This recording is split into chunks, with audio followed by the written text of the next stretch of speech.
It's the Agribusiness Report. I'm Tony St. James.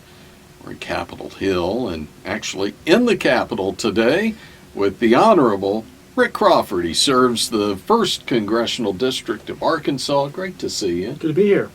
All right, he's also a member of the House Agriculture Committee, and Farm Bill is on the tee, and I throw that in because it's not your first rodeo on the Farm Bill. Been through a few. This will be, I think, my 4th Farm Bill markup. I say the 4th markup, but only the 3rd actual Farm Bill, because you remember the first one we had to go back and do it again, with some drama on the floor and so on. So that happens in this line of work. But yeah, so there are a handful of us that are sort of veterans at this. Does that help bringing that institutional knowledge, if you will, to some of the newer members? Oh, it absolutely does. In fact, there are, like I said, there are a handful of us that have been through several, and so some of the newer members will come up and ask us, "Is this normal?" or "What can we expect?" or that kind of thing. So I think what it does is sort of provides a little bit of insight for them and helps them better understand the process and knowing that what's normal and what's not.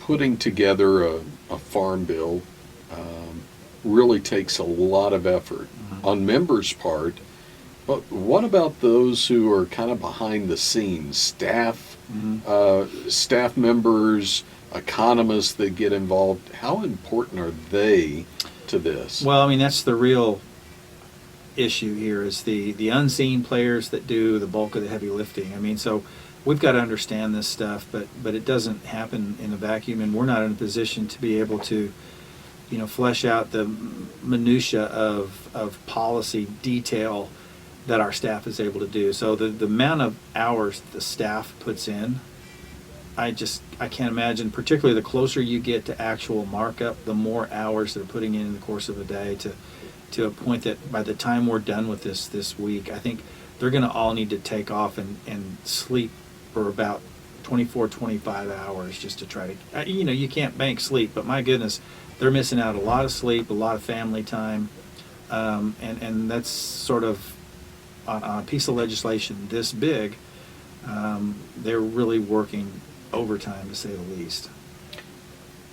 Really very indicative to what farmers and ranchers are doing these days, dairymen. Yeah. And really struggling to find help on the farm. H2A, are you following that? Oh, yeah. We had, over the last almost year, Chairman Thompson charged me with the responsibility of heading up the Ag Labor Working Group, which dealt with reforming the H2A program. Now, every geography has a different perspective, different demands with regard to labor, but almost every farm demographic is employing H2A workers. Whether you're a produce farmer in the San Joaquin Valley, or whether you're a cotton producer in East Arkansas, we're basically outsourcing our labor. Variety of reasons why that might be. Maybe it's a conversation for another time, but the fact remains that we're relying on H2A to manage that migrant labor force. Now, in places like maybe California or the Rio Grande Valley, that labor force may be predominantly Mexican, Guatemalan, Honduran, further south. But in my neck of the woods, and this is true in large swaths of the Mississippi Valley, predominantly now South African. People don't realize that. And you have various nationalities that are present, that are here looking for work, because they can make more money for their families come into the United States working on a farm than they can in their home country. And so we're seeing issues related to H2A that are making it more difficult to manage, more difficult to cash flow. It's a costly program. It's a cumbersome program, and it needs to be fixed. We undertook this investigation and published a couple of reports to make some recommendations to the committees of jurisdiction. The irony of this whole effort, though, is that the Ag Committee has almost no jurisdiction in H2A. Now, we have the subject matter expertise, and we were able to bring in the relevant stakeholders that we needed to get a good record. We brought in farmers, and we brought in labor attorneys. We brought in different farm groups. You name it. We had a cross-section of the country and a good cross-section geographically in different production models and so on, and came to an agreement of 25 legislative recommendations that we wanted to address to make to the committees of authority. 21 of those 25 were agreed to. 15 of the 21 were agreed to unanimously.